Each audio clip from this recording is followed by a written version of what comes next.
Hi friends and welcome to the 18th episode of FinWiz, the Friday's Fair Chat. And on this fantastic day, the 8th of March, I wish you all a fantastically great International Women's Day. To all the daughters there and my sisters, as well as the mothers out there in the world, generically to all the women, my heartfelt gratitude to you to make the world a far better place. It is very often within the family, especially the husband calls the wife as the better half, and many of them also say they are the best half. And very, very famously, we always address the lady of the house as the home minister or the finance minister. But all the men folk out there, let me ask you all a question. Is it only for the sake of calling them? Do we call them as the home minister or the finance minister? Or do we really treat them as one? When I'm saying treating them, it is not just treating them physically or emotionally. In all aspect, do we treat them as equal half? Yes, in this day, where we are talking about man and woman being equal, yes, very, very often people say man came out of the woman, and in the spelling of the woman itself is the man. All that is well and said, my dear friends, but really, is it that they find an equal place? Especially when it comes to finances, I've always seen that there is always a lag. When it comes to financial management, they always tend to take support from either their father or brother or their husband. When Mr. Narendra Modi came to power for the first time as a prime minister of our country, in 2015, in the Hindi heartland, they launched a very, very famous scheme which was called as Beti Bachao, Beti Padhao. The concept behind that was that it is important to educate the girl child so that if the education is given to a son, it is only that one person becomes better. But if the education is given to a girl child, she will ensure that the entire family is uplifted. Similarly, on that same note, if financial education is provided at a very young age to the girl child, it will definitely shape up the finances of the entire family because she has it in her gene to take care of people around her. So it is critically important, my dear friends, to think at this point in stage whether we have really empowered the women in our family with financial literacy. It is not just about academic education, it is also about financial literacy. Because very, very often when I talk to a lot of my clients who are women, they say that they want financial freedom. Financial freedom is not just in allowing them to go for a job. You are employed, you have your own earning, and because you are having your own earning, it is you have a freedom to decide your finances. No, it is not always that. Just because they have a bank account or an ATM card or they can make payments as and when they wish, it is not that we can say that we have empowered them financially. Do we really make them a part and parcel of the most important decisions in the family with respect to financial? The question is, it is not about the decision of spending. No. Yes, they are extremely good. I have seen a lot of women who are extremely good when it comes to following the family budget. They will put a budget and they will stick to it. It is only for fun. Probably we say that, no, they spend a lot. No, most often they take care of others first and then only they take care of themselves. But it is important to ponder upon this question whether we make them an integral part of some of the most important financial decisions with respect to where as men folk we invest money. Most often I come across the people saying that both the husband and wife are working and they say that we respect each other. What do you mean by we respect each other? We don't interfere in each other's finances, boss. Or what do you mean? It's bullshit. It is escapism. I've seen a lot of them say that, sir, I really don't know what he does with this money and he doesn't interfere and he doesn't know what I do with my money.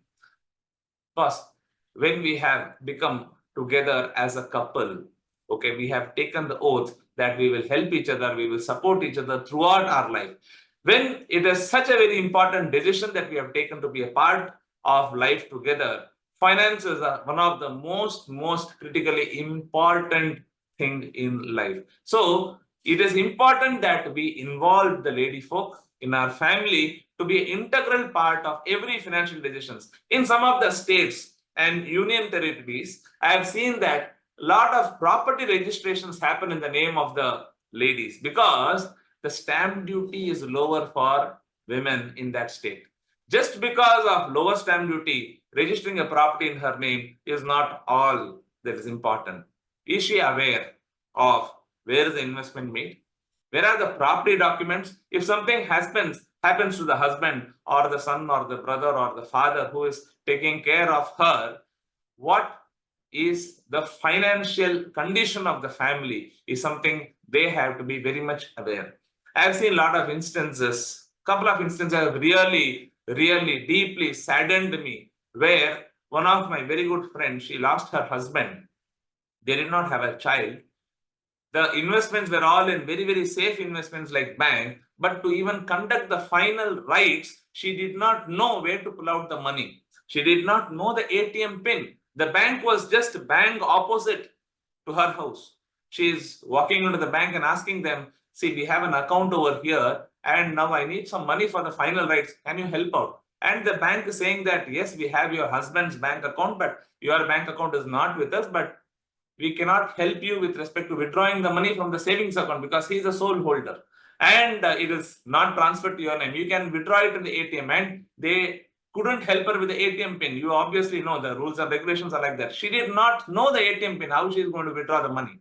Yes, there were deposits jointly in both their names. She couldn't even break the deposit because it was held jointly. It was not anyone or survivor or either or survivor. Even if you want to break a FD which is either or survivor, you need the documents that the other person is no more there. No, we are talking about a dead body being there and the final rights have to be conducted, and she doesn't have the money for conducting the final rights of her husband. This is a very sorry state of affairs. So my dear friends, what I would always say at this stage, it is important that the women folk are aware of every other financial matters in the family. You need to make a list. You need to make a list either on a diary or on an Excel sheet with respect to where all bank accounts are held, which all bank accounts, what is the customer ID, what is the password, and including the ATM card number and the PIN.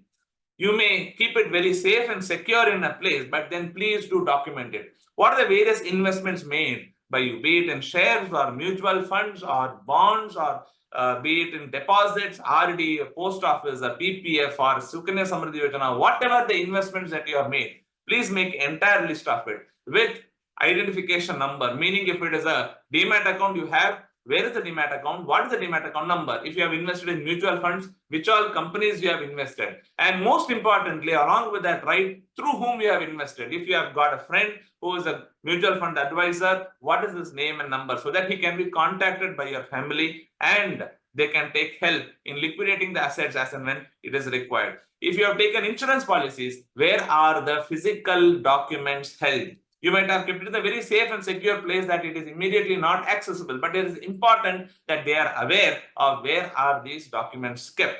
And most importantly, through whom these policies were taken, so that the agent at least can be handy and help her out in encashing the money. At this stage, do not talk about confidentiality, keeping it secret and all that. Yes, you need not keep the ATM pin next to the ATM card, but then you need to keep it in a secure place. You can put everything in an Excel sheet and maybe put a password to it. The password can be your date of birth, her date of birth, or whatever the secret, the code that you both can have, and ensure that both of you are aware of it and keep updating this Excel sheet regularly as and when any changes are being made.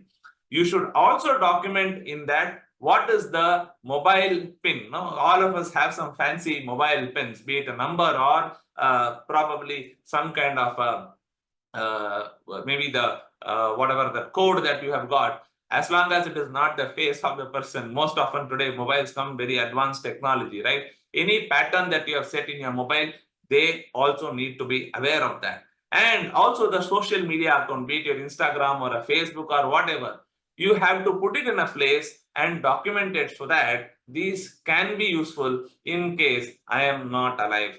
The family is able to have access to it.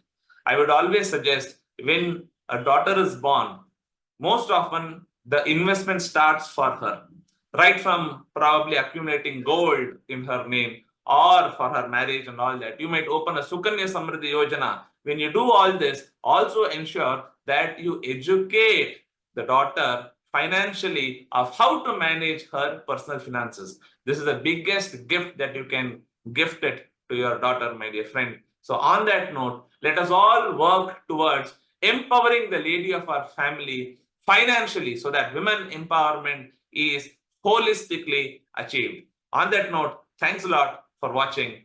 Jai Hind, Jai Bharat.